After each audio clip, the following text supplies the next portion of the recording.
Ok, bom dia. Toda a gente está-me a ouvir? Ok, pronto. Eu adicionei estes botões. Não sei se vai ser muito útil. Essa yes, no, go slower, go faster. Podem usar se acham útil. Ok. Algumas coisas ainda sobre a matéria de algoritmos de ordenação. Provavelmente já tinham reparado, eu falei no Slack, que o Pedro Adão também colocou isso no Slack, que aquele algoritmo de merge sort que a gente tinha nos slides, ou tem nos slides, realmente não é estável. Pronto, merge sort. A versão que temos nos slides não é estável. Agora, isso não é totalmente... eu falei que é estável, mas de facto não é. Estável versão dos slides. Isso não é totalmente a minha culpa, porque mesmo no livro que a gente usa como base dessas aulas do Sedgwick já tem esse erro. Não é assim tão difícil perceber que não é estável, mas pronto, como estava no livro, a gente acreditou e não verificou o suficiente bem, então pronto. Realmente nos slides. Há razão porque não é estável, se lembram, a gente copia o vetor, por exemplo, podemos considerar S, a gente copia S de ordem crescente, S decrescente, ao contrário. Então, originalmente, isto era primeiro 8, isto era segundo 8, terceiro, quarto 8. E temos dois índices, I e J. Um anda atrás, um anda para frente. E o problema acontece quando a gente esgota o primeiro vetor. Então, aqui vou dizer 1, 2, no resultado. I está agora aqui. Agora tenho 8 e outro 8. E eu vou corretamente usar o primeiro. Aqui está tudo bem. O problema é que agora I, a partir de agora, aponta ao último 8 em vez do primeiro. E por omissão, por default, quando são iguais, vou usar a primeira parte. Mas agora a primeira parte, de facto, é o último 8. Então vou trocar a ordem desses valores iguais à segunda parte. Eu vou colocar depois slides online com uma versão que é estável, só que precisa fazer mais ifs, mais verificações quando a gente faz a cópia, faz a merge. A versão estável, simplesmente a gente faz a cópia, vamos fazer uma cópia, mas os dois podemos guardar de ordem crescente. 1, 2, 8, 8, 8, 9. E outra vez faço, tenho dois índices, I e J. Essa pen talvez seja demasiado grossa. E agora faço o mesmo merge como antes, então vejo se o valor na posição I é menor que na posição J. Se for I o menor, vou colocar S e avanço com I.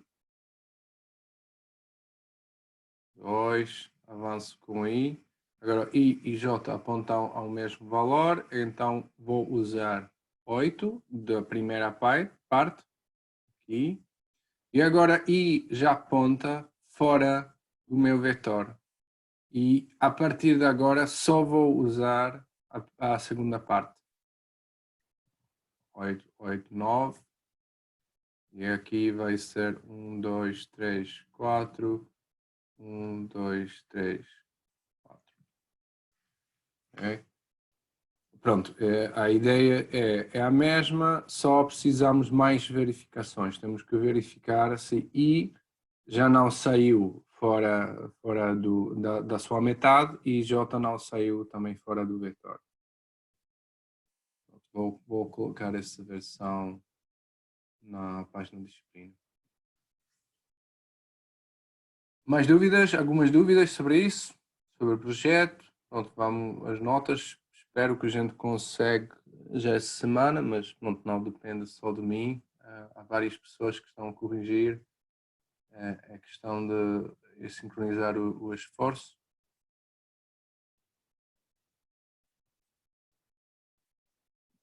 Ok, então não há dúvidas. Vamos hoje falar de ponteiros.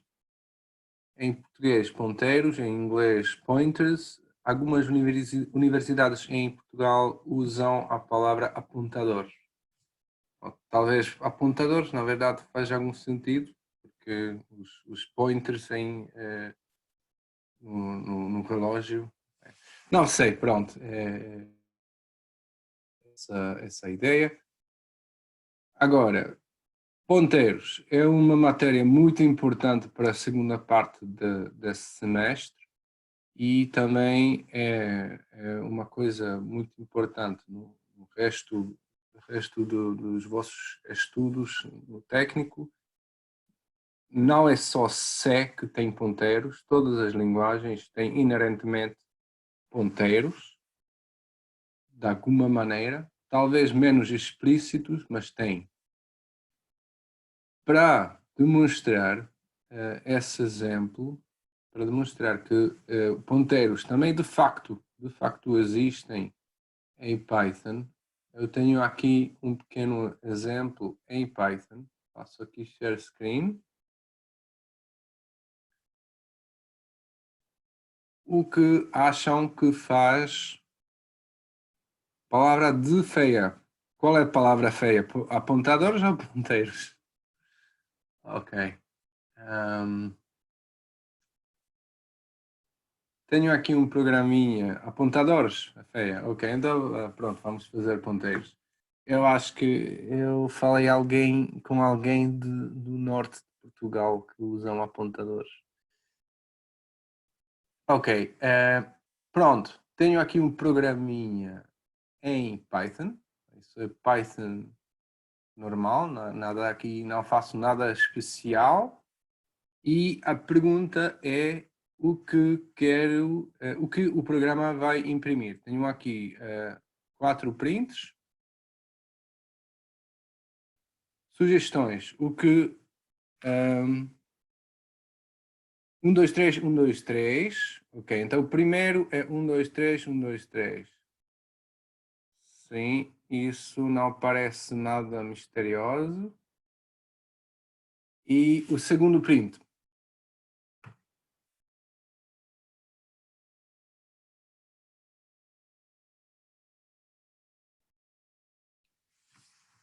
Ok, então uma sugestão é que pronto, temos aqui, ok, então o Ricky está a sugerir 1, 2, 3, 999, 20, desculpa, 999, 2, 3 e Simão está a sugerir 99, 2, 3, 99, 2, 3. Então temos o segundo vetor, acho que isso aqui não há dúvida. Temos aqui 999, 999, 2, 3. Aqui o primeiro vetor, acho que não há dúvida sobre as últimas casas. 2, 3, é claro, mas aqui parece que temos aqui dúvida sobre a primeira casa.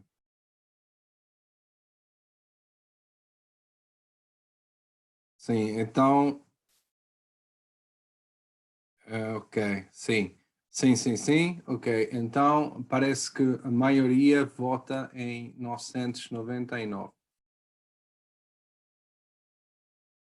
Okay? Reparem, esse comportamento é diferente de inteiros. Porque se eu tenho aqui dois inteiros, x igual a 1 e y igual a x, pronto, x e y são 1, os dois, então fico com 1. E aqui, o segundo print faz o quê? O último print. Exato, 999 e 1. Quer dizer que essa atribuição, x igual a 999, não fez nada com y.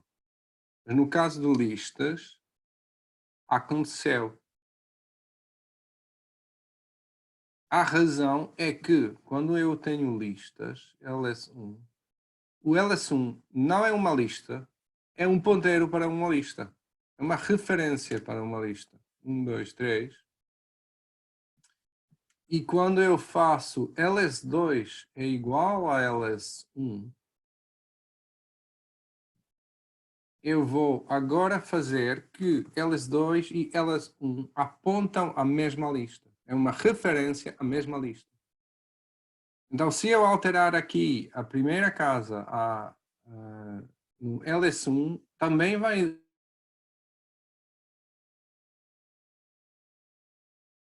dois apontam ao mesmo conteúdo. Então, de facto, ls1, ls2 não são listas, são referências a uma lista. Nesse caso, referenciam a mesma lista. Então, pronto, isto é só para demonstrar que esse tipo de comportamento existe também em Python. Não é só alguma invenção em C, só que em C as coisas são mais explícitas, diria eu.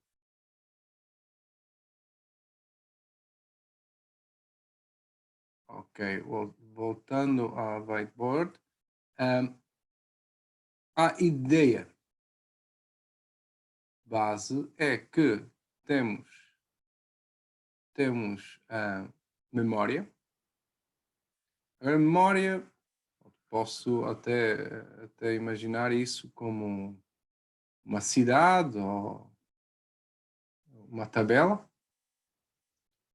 que é dividida em bytes. Uma unidade de memória é um byte, que são 8 bits. Isso quer dizer que um byte consegue armazenar um número entre 0 e 255.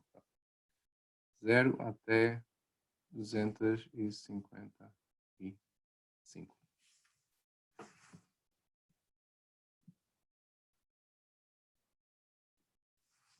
E ponteiro é um endereço na memória. É de um pedaço de memória. É um byte concreto.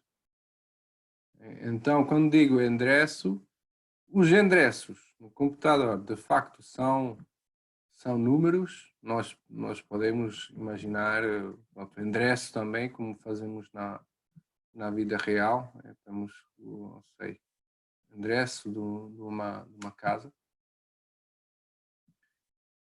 Agora, temos algumas operações relacionadas aos ponteiros. Primeira coisa é que, dado um endereço, como é que posso aceder ao conteúdo? Aqui usamos o operador asterisco, que às vezes chamamos de referenciar. Estamos de referenciar um ponteiro. Então, se P é um ponteiro, asterisco P é o conteúdo. E ao contrário, se eu tenho conteúdo e quero o ponteiro a esse conteúdo, faço i comercial. Então, por exemplo, se eu tenho uma variável e faço i comercial v, em inglês ampersand, isto é um ponteiro para v. Isso é endereço de v. Pronto, são essas duas operações que vamos usar frequentemente. De referenciar é ao contrário, obter um endereço, e depois vamos usar alocação. Então, quando eu quero alocar nova memória, peço ao sistema operativo, dá-me um pedaço novo de memória, que de facto é só algum número de bytes dentro do espaço do computador. Então tenho alocação e temos também o dual libertar. Também posso libertar memória. E depois vou mostrar coisas mais concretas. O João está a perguntar: asterisco serve para ler. Asterisco serve para obter o valor guardado na posição que está a ser apontado pelo endereço, pelo ponteiro. Já vou mostrar alguns exemplos. Isso é só aqui de mostrar a ideia base. Ok. Vou agora aos meus slides. Estão os meus slides. Aqui. Share.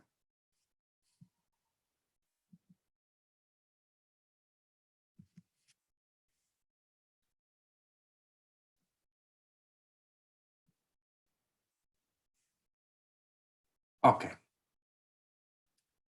Então, ponteiros de facto são endereços e cada variável, cada coisa, cada pedaço de informação de facto existe na memória e cada pedaço de memória tem um endereço. Então, por exemplo, se eu tenho int x é igual a 10, isso quer dizer que tenho um pedaço de memória que armazena um inteiro.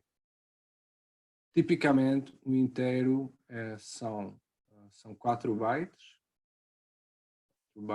onde 4 bytes são 32 bits, mas pode ser diferente. De qualquer forma, cada inteiro corresponde a alguma sequência de bytes. E cada byte tem um endereço, e nesse caso é um número. Na verdade, tipicamente esse número não interessa, mas podemos imaginar que seja, por exemplo, esse número 3, o que é? 32, 320, o que é? 1, 2, 3 milhões, qualquer coisa. E o inteiro corresponde a uma sequência de 4 bytes, nesse caso. Se eu quero saber qual é esse endereço, uso i-comercial. Então, i-comercial x dá-me esse endereço e esse endereço posso guardar no PX. Agora, aqui no início temos alguma fonte de confusão. Tenho aqui asterisco. Eu acabei de falar que asterisco é para obter conteúdo. Mas, de facto, o asterisco está a ser usado em dois contextos diferentes. O mesmo símbolo, em contextos diferentes. Quando declaro uma nova variável, o asterisco serve para dizer que é um ponteiro. Então, declarações são lidas sempre do lado direito para o lado esquerdo. Aqui digo, px é um ponteiro para um inteiro.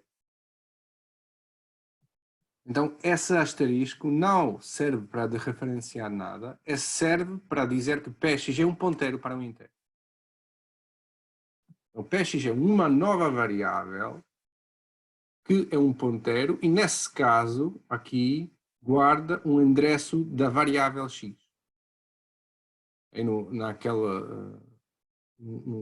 No contexto dos endereços na vida real, um ponteiro poderia ser visto como um business card, okay, que tenho aqui tenho o meu endereço, a minha morada, e quando altero uma morada, vou alterar o conteúdo da minha business card. Pronto, então isto é uma declaração de novo ponteiro que depois guarda o endereço do X. Então, o que é um ponteiro em C? Esse é um memória. Um ponteiro é um endereço de memória. É um identificador único de um byte de memória. Então, não é realmente mais nada que isso, basicamente. Para dar alguma a intuição, eu gosto de usar esse exemplo. Não sei se até qual ponto é útil, mas pronto, eu dizer asterisco é igual a i comercial x, estou aqui a declarar um ponteiro e guardar um endereço. Isso é parecido com passar um business card a outra pessoa. Entretanto, se eu faço y a x, é como se tivesse mudar a casa toda. São duas operações diferentes. Ou guardo endereço, ou estou a alterar a posição da casa toda. Pronto, mais ou menos é essa intuição. Pronto, alguns exemplos para falar mais concreto em C agora. O que acham que vai fazer esse código? Tenho aqui um pedaço de código que tem uma variável x, um ponteiro px e tenho 3 prints. O que é que vão fazer estes prints? Sugestões?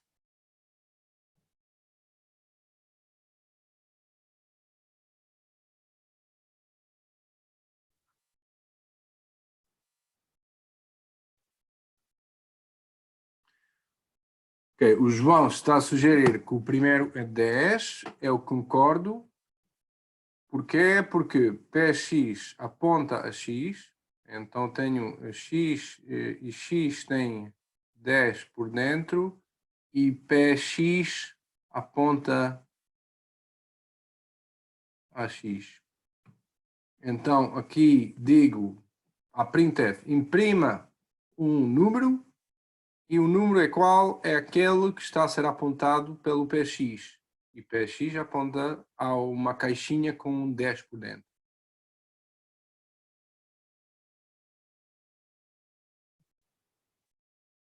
Pronto, depois faço asterisco px é igual a 5. Aqui já temos aqui várias sugestões. Pronto, as pessoas que dizem que é 5,5 têm razão. Porquê? Porque estou a dizer, coloca na caixinha onde apontada. Tem uma caixinha apontada pelo px e guarda lá 5. Então, em vez de 10, vou guardar lá 5. Aí, sei porque está. Então, asterisco px é 5, mas x também é 5, porque px aponta o mesmo pedaço de memória onde é que guarda o x. Então, aqui, asterisco px e x é a mesma coisa. A diferença é que px depois posso alterar. Mais tarde, eu posso dizer que px é endereço de outra variável.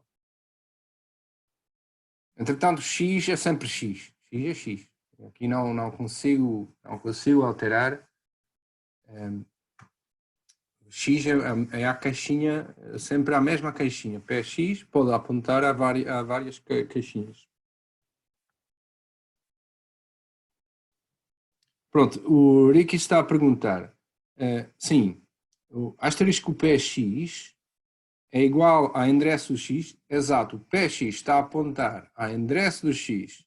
Agora, se a gente tivesse feito, como estás aqui a sugerir, PX é igual a X, seria alguma coisa esquisita, porque eu digo, olha, PX aponta a endereço 10, número 10, o byte número 10. E isto seria alguma coisa esquisita, porque eu não sei o que é que fica no endereço 10. na verdade, provavelmente fica lá alguma coisa que eu não deveria alterar e não pertence ao meu programa. E eu, se eu tentasse alterar esse conteúdo, ficaria com o segfault. Okay? É sempre, pronto, como já falámos de segfaults, e você já tem experiência com segfaults, com certeza, se eu posso só escrever a um pedaço de memória que pertence a mim. Se isso pertence a mim, posso aqui escrever à vontade. Mas se eu tentar escrever algum pedaço de memória que não pertence a mim, o sistema operativo vai matar o meu programa. E aquela é aquela mensagem de segfault que vocês já conhecem muito bem. Então o segfault corresponde a um acesso de memória que não pertence ao meu programa.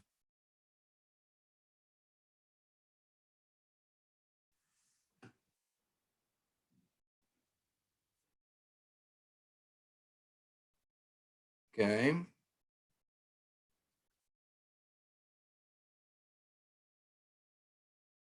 Sim. Ok, o João está a dizer bem que o 5, o André 5, com certeza não pertence a nós.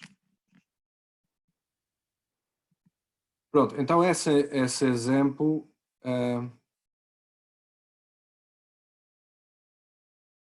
temos aqui 10, 5, 5, porque px aponta ao mesmo pedaço de memória onde que guarda o x.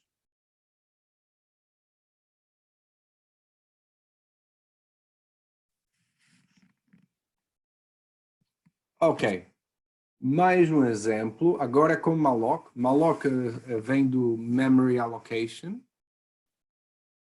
Malloc é uma função, agora em C, não é uma palavra-chave, é uma função que vem da biblioteca, do standardlib, e o argumento é número de bytes que quero alocar.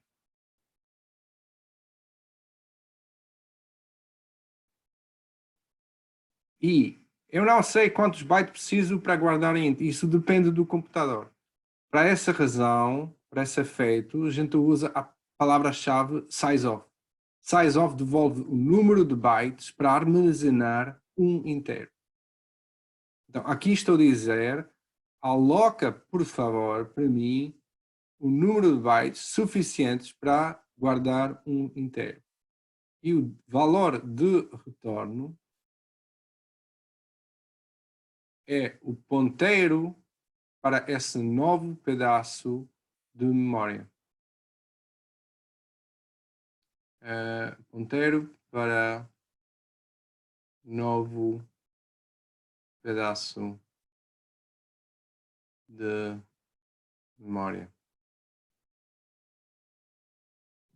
Ok? Então, mais uma vez, malloc é uma função que leva o número de bytes que quero alocar e devolve um ponteiro para esse novo pedaço de memória. Então, agora px aponta a um novo pedaço de memória que eu acabei de alocar e já posso guardar o valor 10 nesse pedaço de memória. E no return simplesmente devolvo esse é o ponteiro que acabei de alocar. O que acontece aqui na main, chamo a função g, que faz essa alocação e guarda 10 na memória alocada. E guardo esse ponteiro nessa variável p, que é um ponteiro para o inteiro. E depois imprimo o valor na posição, pronto, o valor apontado, que é o 10. E depois, mais uma operação free. O free liberta a memória. Então, cada vez que faço uma malloc, mais tarde tenho que fazer free.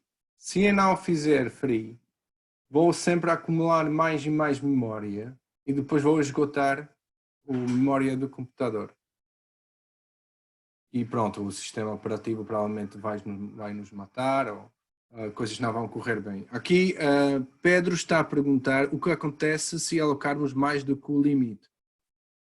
Eu ainda não queria entrar nessa matéria, mas a resposta é: se malloc não consegue alocar memória pedida, devolve nulo.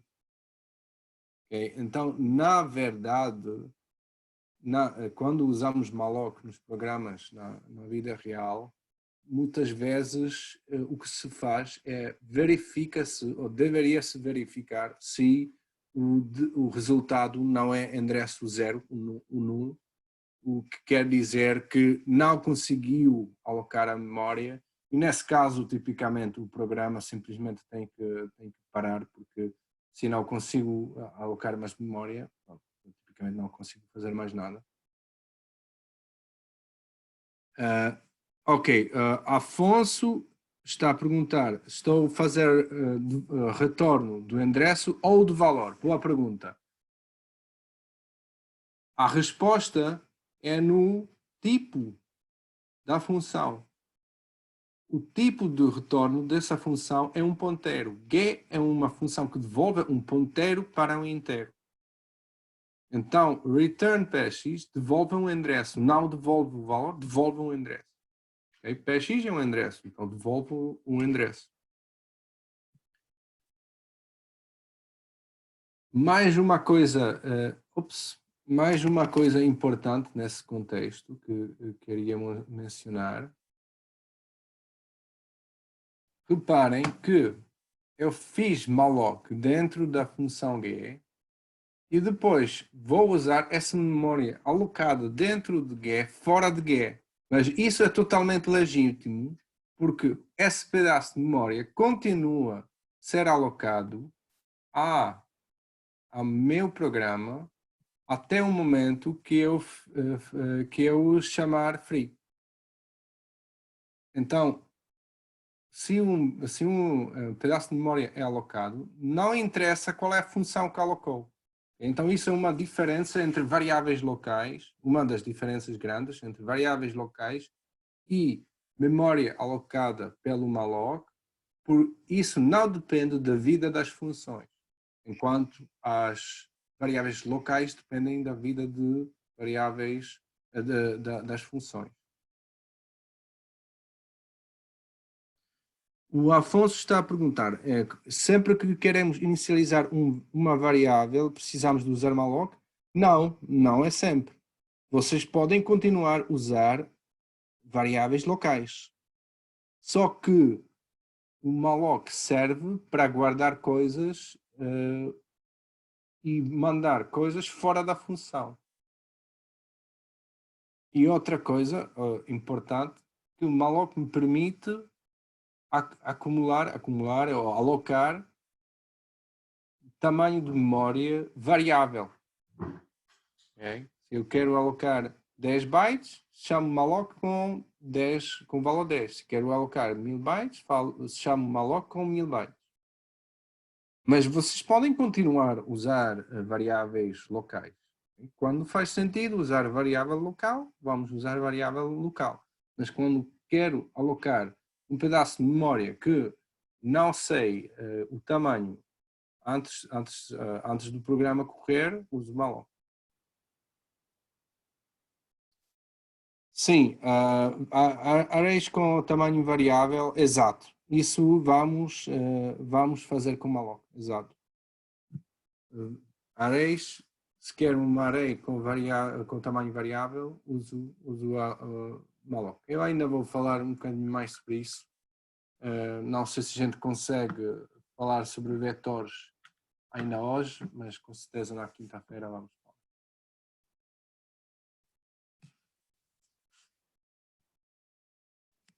Ok, mais um exemplo. O que é que acham que vai acontecer aqui? Sugestões?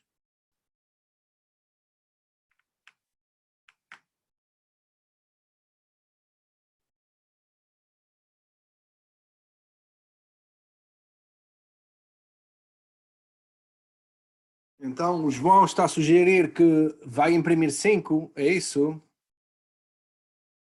O Rodrigo está a dizer, não sabe onde colocar o 5. Pois, eu concordo com o Rodrigo. Porquê? Porque PX é um ponteiro. E na segunda linha da função eu digo, olha, guarda o número 5, o valor 5, na caixinha endereçada pelo PX. Mas agora, o endereço PX não é definido, porque como todas as variáveis em C não têm não têm valor inicial. E ponteiros também não têm valor inicial. O PX é alguma coisa aleatória. Então, pronto, isto é a minha memória do computador e agora estou a jogar Russian Roulette. Digo, olha, PX aponta alguma coisa aleatória e põe lá 5. Isso outra vez tem a ver com aquela história de segfault. Como eu não sei o valor do PX, não sei qual é a caixinha que está a ser endereçada pelo PX, o PX pode apontar algum pedaço de memória que pertence a mim ou também não. E se não pertencer a mim, PX igual a 5, asterisco PX igual a 5, tem um segfault. O programa, o sistema operativo vai matar o programa. Pronto, então, outra vez, ponteiros são variáveis, quer dizer que não têm valor inicial, então não posso usá-los sem inicializar esse valor. Então, tenho aqui um segfault ou comportamento indefinido. Pode ser que não tenha segfault, mas de qualquer forma vou ficar com algum resultado muito esquisito. Por essa razão, também usamos Valgrind ou Sanitize, Fsanitize, para apanhar esse tipo de comportamento. Porque pode acontecer que, por acaso, PX aponta algum pedaço de memória que pertence a mim e o programa não vai rebentar. Mas estou provavelmente a escrever por cima alguma coisa que não queria alterar. Porque é aleatório. Dúvidas? Ninguém está a dizer go slower, go faster? Ok.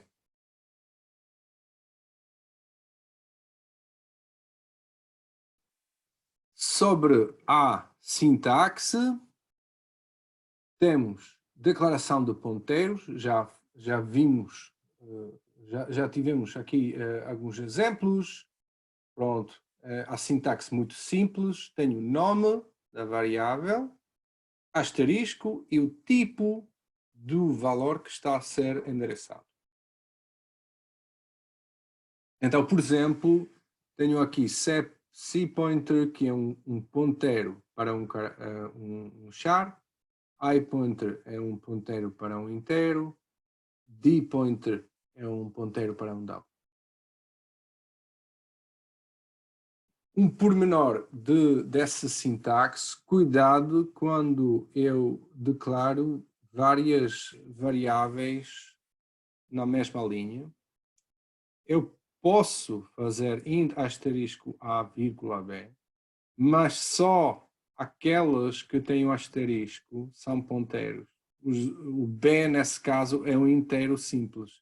A é um ponteiro para um inteiro, b é um inteiro. Se eu quiser os dois como ponteiros, tenho que colocar asterisco nas duas variáveis.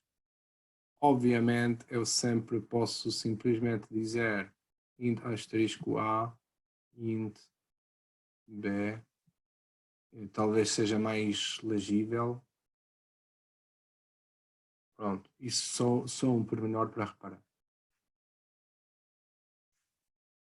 Já tínhamos visto, temos aquele operador i comercial que dá o endereço de uma variável e usamos, como já tínhamos visto, pronto, declaro uma variável a igual a 43, declaro um ponteiro para um inteiro e digo, olha, i ponteiro aponta a uma variável a.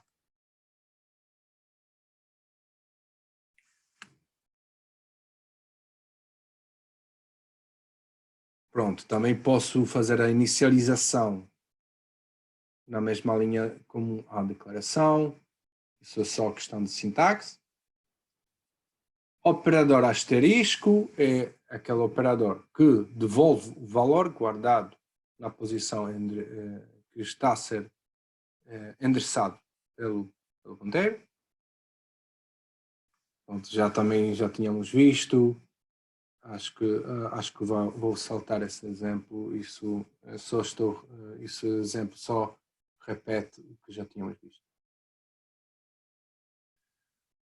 Ok, mais um exemplo. O que é que vocês acham que vai imprimir esse printf? Aliás, quais são os valores de y e x ao longo desse programa? Sugestões.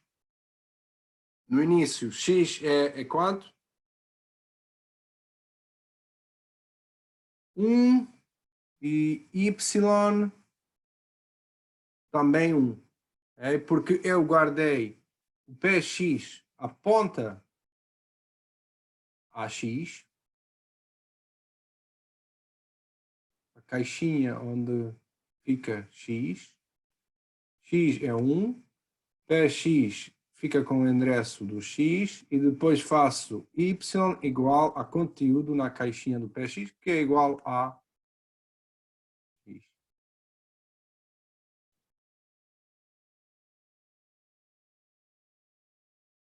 Y igual a 1 e...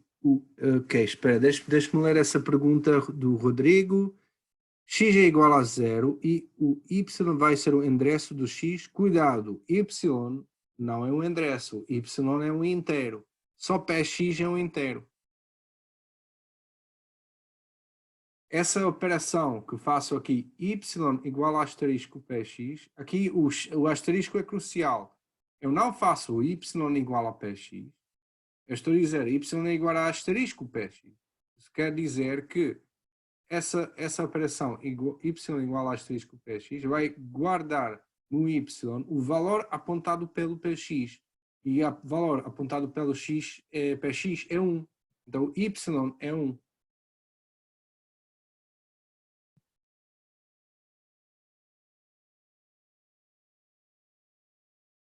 Ok?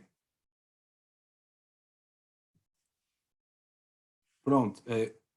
Cuidado com essa coisa. Se eu faço isso, estou a guardar um endereço px no y. Tipicamente, isso não quero fazer porque y não é um ponteiro, y é um inteiro. Em princípio, eu posso fazer essa conversão de ponteiros para inteiros, mas tipicamente não é uma coisa que quero fazer. Faço isto, quer dizer, pega no conteúdo do px e guarda no y.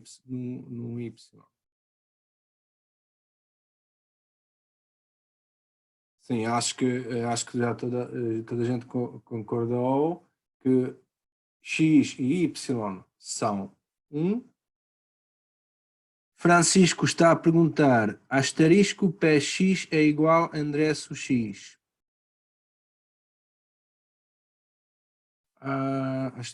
Não. Não. Ok. Porque, olha, asterisco px é sinônimo com o conteúdo da caixinha. Então, asterisco px altera o conteúdo dentro da caixinha. Então, isso quer dizer que, deixa aqui, tipicamente, eu não quero fazer asterisco px endereço do x ou do y, tanto faz. Isso também não quero fazer, porque asterisco px é um inteiro. Isto é um ponteiro para um inteiro. Eu não quero tipicamente atribuir um ponteiro para um inteiro. Ok, Diogo está a dizer int asterisco px igual a i comercial x. Ok, bem reparado. Ok, sim. Isso tem a ver com aquela coisa, o Afonso já está a dizer bem, declaração não é a mesma coisa como atribuição. Exato. O asterisco na declaração pronto, vou dizer melhor, tem um papel diferente. Se eu tenho int asterisco p igual e comercial x, isto é equivalente a dizer int asterisco p, declaro um novo ponteiro e depois digo p igual x. Isso é equivalente, essas duas coisas.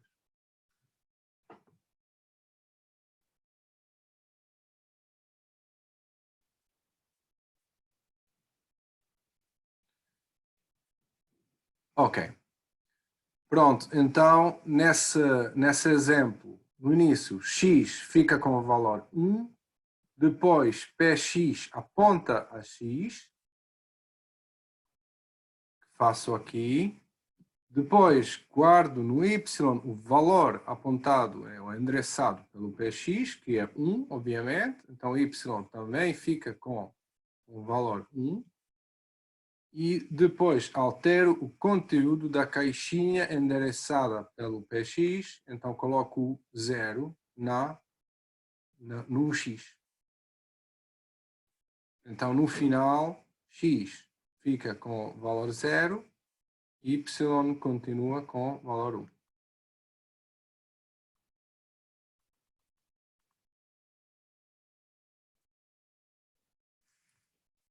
Tá, ok.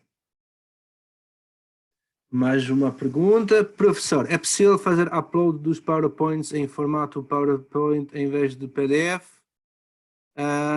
Sim, acho que sim.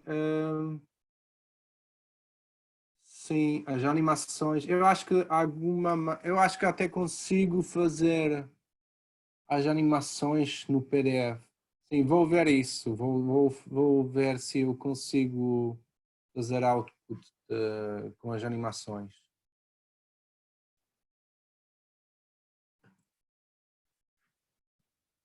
Ok.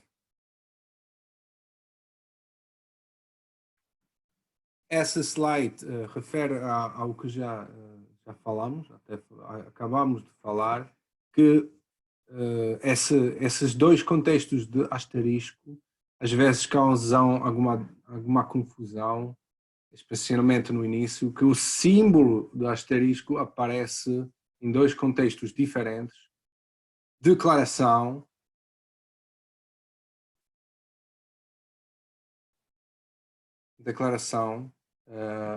e da referência.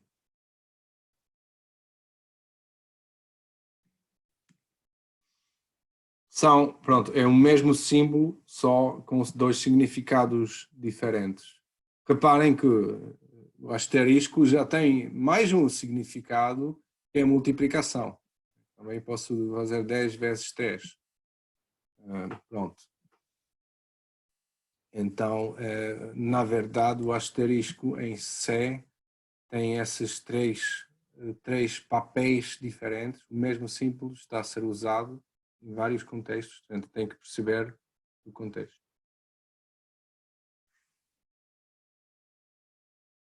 Agora, até agora falámos de alguns exemplos que não eram muito úteis, só era para mostrar como ponteiros funcionam. Agora, como é que podemos usar ponteiros de uma maneira útil? Reparem que eu posso devolver ponteiro e eu posso também passar ponteiros com parâmetros. Quando é que isso é útil? Fazemos aqui um pequeno refresh. Essa função não é útil. Por quê? Sugestões.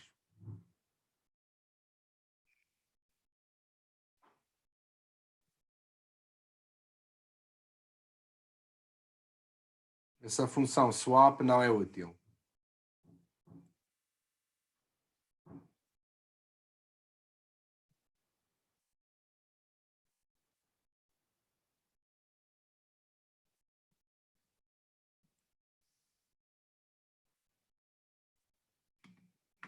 Exato, sim, acho que já estou a ver aqui as respostas. As variáveis fora da função não vão ser alteradas. Na verdade, isso é equivalente a dizer swap sem int. Isso é igual. Porque o valor de k e j é copiado para A e B. E agora A e B são variáveis locais dentro dessa função, são alteradas, mas depois ninguém vê fora dessa função. Então essa função com certeza não é útil. K e J fica com o valor igual como antes da chamada. Então essa função só gasta CPU. Mas agora, como já temos ponteiros, eu posso fazer swap com ponteiros. Como que faço isso? Pronto. Passo os ponteiros como parâmetros. Então agora, em vez de passar o valor do ponteiro, passo, desculpa, em vez de passar o valor da variável, passo um ponteiro para esse valor. Aqui valor 1, valor 2. E dentro da função, eu estou a me referir a esses valores, porque uso o asterisco. Então faço a troca das variáveis, desculpa, dos valores dentro das caixinhas. Parem, pronto, A e B são ponteiros e faço a troca dos valores dentro dessas caixinhas e quando eu chamo, obviamente, pronto, vou precisar usar e-comercial para me referir ao endereço do X e Y. Dúvidas?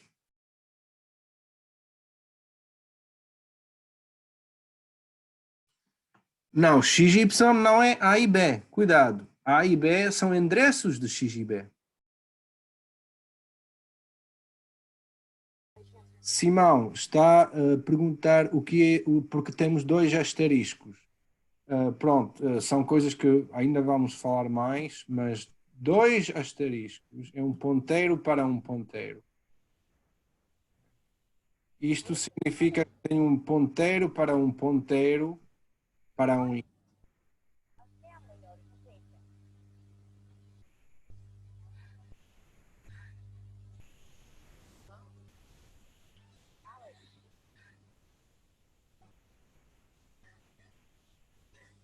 Perceber, vamos ver porque é que isso. Vou apontar para os bits? Não.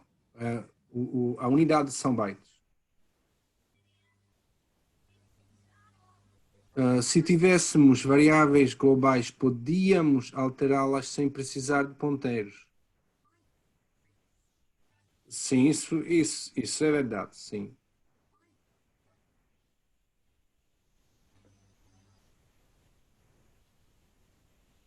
Ok, sim, Afonso, tens razão, não é? Mas tipicamente variáveis globais é uma coisa que a gente quer evitar, porque isso causa confusão. A gente quer separar o programa de uma maneira modular.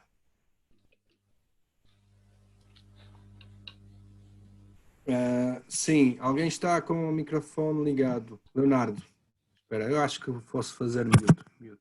Tá. Ok.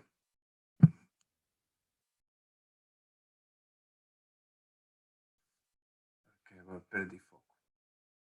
Ok, mais um exemplo, mesma história. Tem uma função que incrementa uma variável, a função não faz nada porque só faz uma cópia, só incrementa, faz uma cópia e incrementa essa cópia. Não é útil. Posso passar um ponteiro e incrementar o valor apontado pelo pelo ponteiro. Cuidado com esses parênteses. Asterisco T é necessário nesse caso, porque se eu não tivesse asterisco T em parênteses, isto seria equivalente a asterisco T++, que é equivalente a asterisco T++.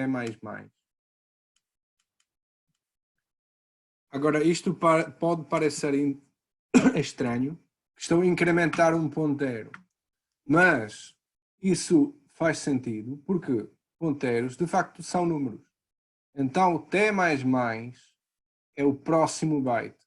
Então T, isto é T, e isto é T mais 1. Aliás, não é bem próximo byte, é próximo inteiro. Depois vou explicar melhor. Mas pronto, esse parênteses é necessário porque sem parênteses ficaria com semântica indesejável nesse caso.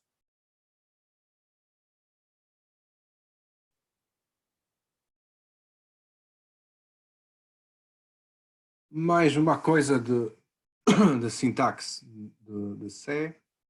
Null, de facto, é zero, que é equivalente a nada.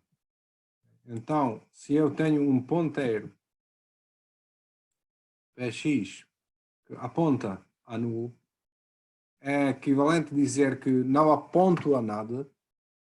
Isso quer dizer que também não quero alterar o valor que está a ser apontado, porque não está a ser apontado nada.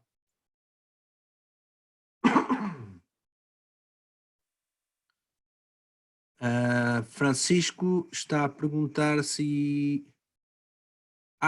sim, aquele espaço. Sim, tens razão.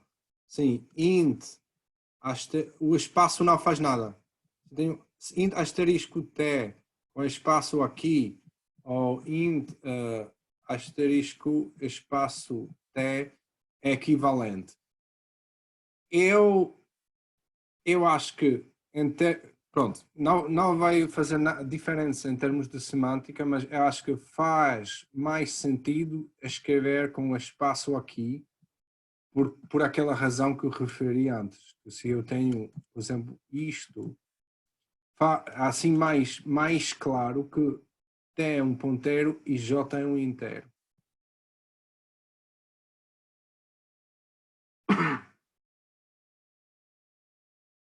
Sim, exato. Eu posso colocar aqui um asterisco.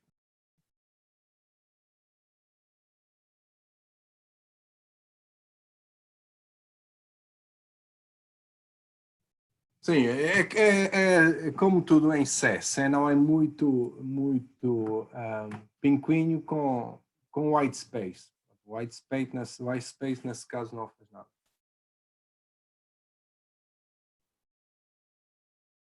Ok, então para resumir, o null é para dizer que tem um ponteiro que não aponta a nada. Isso pode ser útil, por exemplo, se eu pode ser útil que depois verifico que não aponta nada. É dentro do programa, se tem um programa, se um ponteiro que não aponta nada, preciso fazer alguma coisa, por exemplo, não sei, alocar.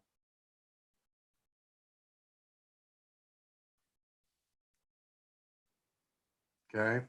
Em geral, a minha sugestão seria, se tenho um ponteiro, deveria sempre ter um valor inicial. Ou é nulo, quer dizer que ainda não sei qual é o valor desse ponteiro, é simplesmente nada. Ou é alguma variável, um endereço de alguma variável, ou é malloc. É um novo pedaço de memória.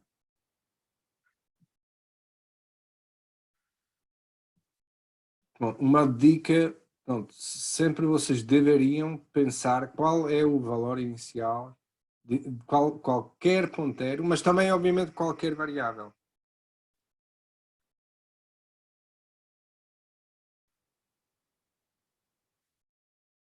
Pronto. a coisa que já tinha referido, que eu posso incrementar ponteiros, que corresponde, se pensamos outra vez naquela analogia de endereços numa rua, corresponde a um vizinho. Então, ponteiro mais um é o vizinho. Isto depende, a semântica depende do tipo que está a ser apontado. Porque px é um ponteiro para um inteiro, quer dizer que aqui tenho 4 bytes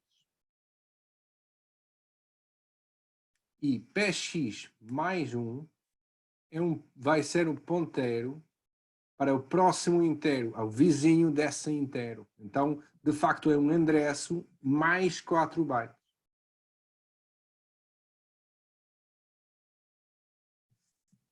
Então, esse conceito acho que é relativamente simples. Também existe menos. Então, tenho mais um, tenho também menos um.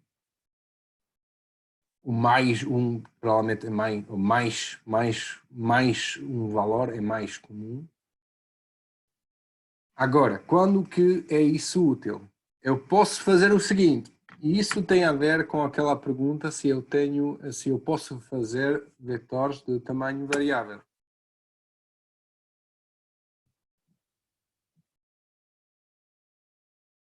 O ponteiro aponta para os bytes específicos do inteiro. O ponteiro de ponteiro. Assim, o ponteiro. Pronto, deixa-me desenhar. Não é que. Imagina que tens variável x. Agora, por exemplo, valor 10.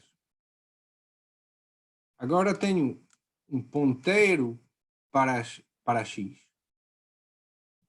Então, px é igual a endereço do x.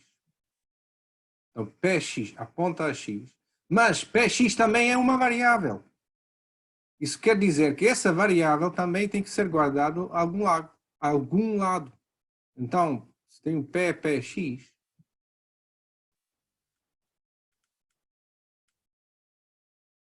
é assim.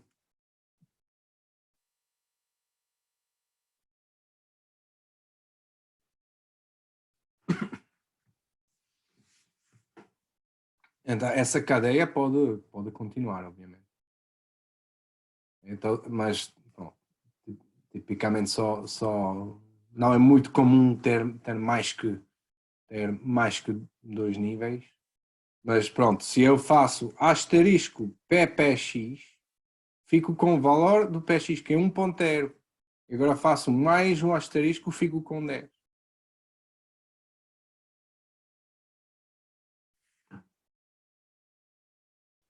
Ok, voltando a esse slide.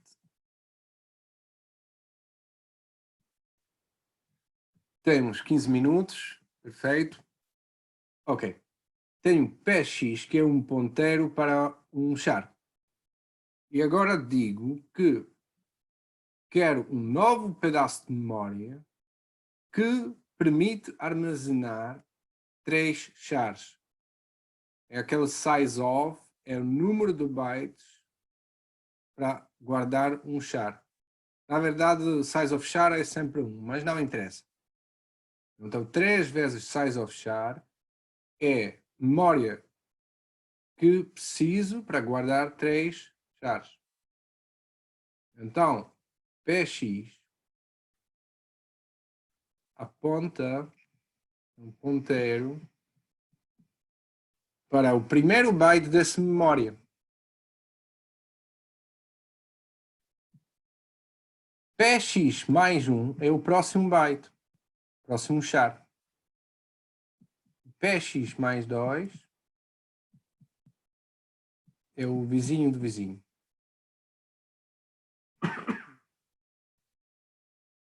O que faço aqui?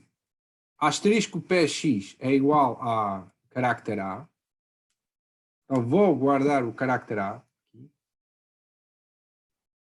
E na posição px mais 1 vou guardar B. E na posição px mais 2 guardo barra 0. Agora, isso tudo parece um vetor. E agora não é que só parece. De facto, é um vetor. Isso é uma coisa crucial que vocês têm que internalizar. Acho que demora um bocadinho internalizar, mas em C, vetores e ponteiros são a mesma coisa. Não há diferença entre vetores e ponteiros. Px é um ponteiro e automaticamente é um vetor. Reparem que aqui estou a chamar printf com uma string, digo, imprima uma string, e a string é px, que é um ponteiro para um char. Mas porquê posso usar um ponteiro para um char como uma string? Porque strings são vetores de caracteres, de chars, e os vetores são ponteiros. E não há diferença entre um ponteiro e um vetor. Pronto, depois há algumas pequenas diferenças, mas efetivamente é isso.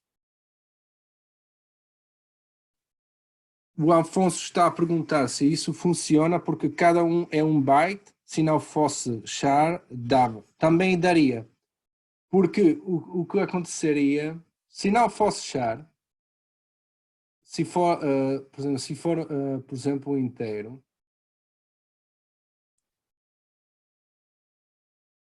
eu alocaria size of int, 3 vezes size of int, então alocaria de facto, por exemplo, 12 bytes,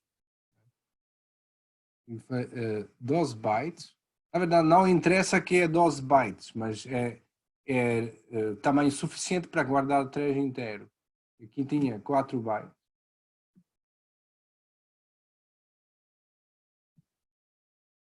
E aquele mais 1 funciona de tal maneira que px mais 1 dá o próximo inteiro.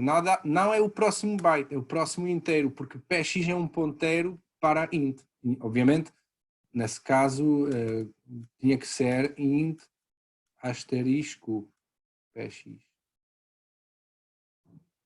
Isto seria px, isto seria px mais 1.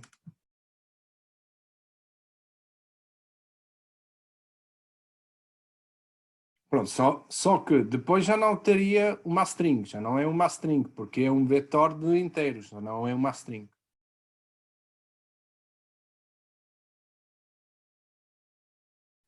Teresa está a perguntar se consigo aceder, por exemplo, o segundo byte dentro de do inteiro. Dá para fazer, típico, não é bem uma operação que não é muito típico, mas eu posso fazer umas coisas como pronto, isso é só por curiosidade, tipicamente não queremos fazer isso, mas eu posso ter um ponteiro para o inteiro e um ponteiro para achar, e eu consigo fazer um cast. É uma operação talvez um bocado esquisita, mas como é C, eu posso fazer estas coisas. E depois, desculpa, CX mais 1 seria o primeiro byte do primeiro, segundo byte do primeiro inteiro da PX. E porque agora esse 1 tinha um significado de um byte, porque isto é um ponteiro para um char. Pronto, estas coisas são possíveis em C e às vezes são úteis, mas são coisas bem avançadas.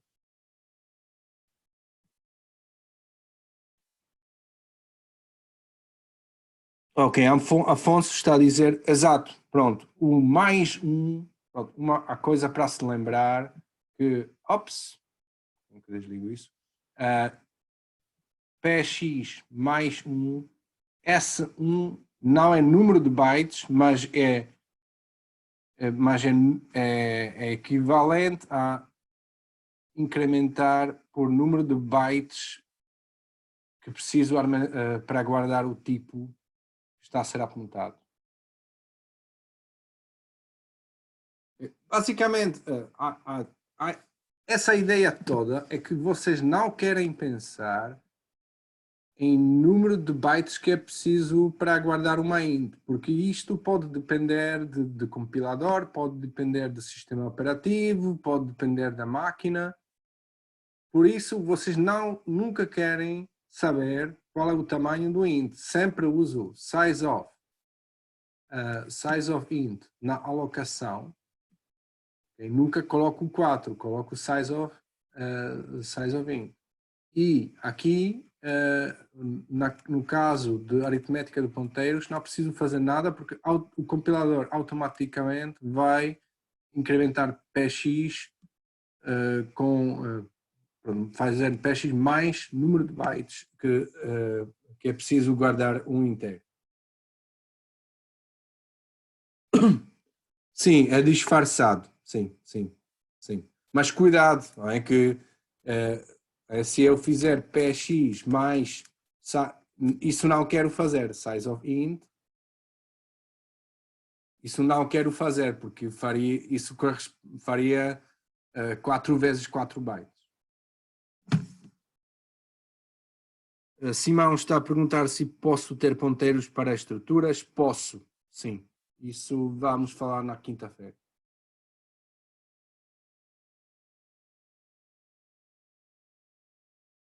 Ok.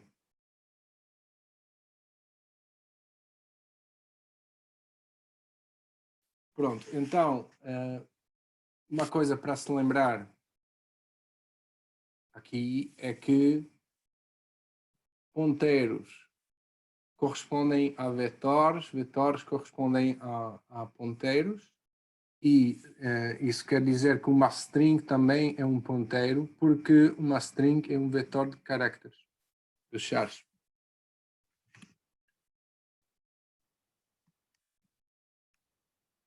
Mais um comentário. Esse slide está a resumir o que eu acabei de dizer, e mais um comentário. A com parentes retos 3, A é um vetor, pode ser visto como um syntactic sugar de A mais 3 asterisco. Por quê? A, se é um vetor, também é um ponteiro para o primeiro elemento. E primeiro elemento corresponde a A mais 0. Segundo elemento corresponde a A mais 1, etc.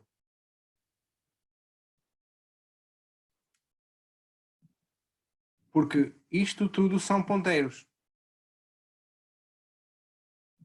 Então, cada vez que faço A parênteses retos 3, estou a referir na posição, no valor guardado nessa posição. Então, faço A mais 3 asterisco, que é esse valor.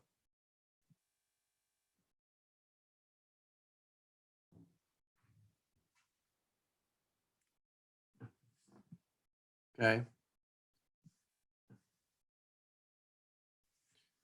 Pronto, acho que já não vale a pena continuar. Pronto, vamos continuar com essa matéria na quinta-feira.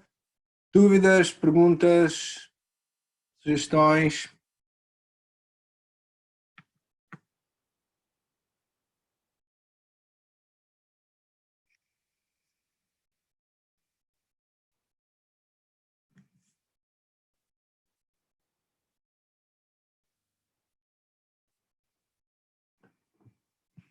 Afonso, tens dúvida?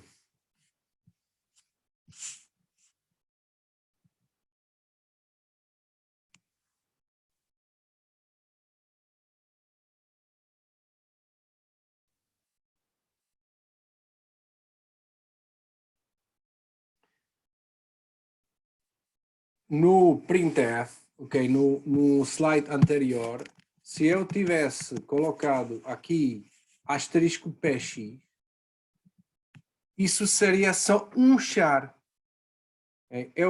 eu posso fazer, nesse caso, eu poderia printf asterisco px. Isso posso fazer, mas nesse caso não seria percentagem S, mas percentagem C, porque isto é um char só. Que nesse caso é A.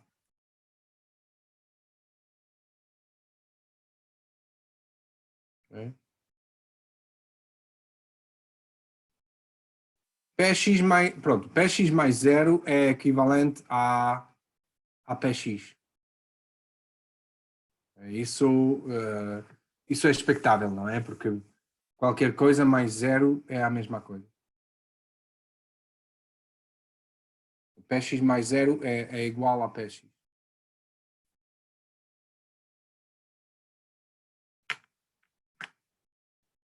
Ok, se não tiverem mais dúvidas, é tudo para hoje e a gente fala na quinta-feira. Então, bom dia e bom trabalho.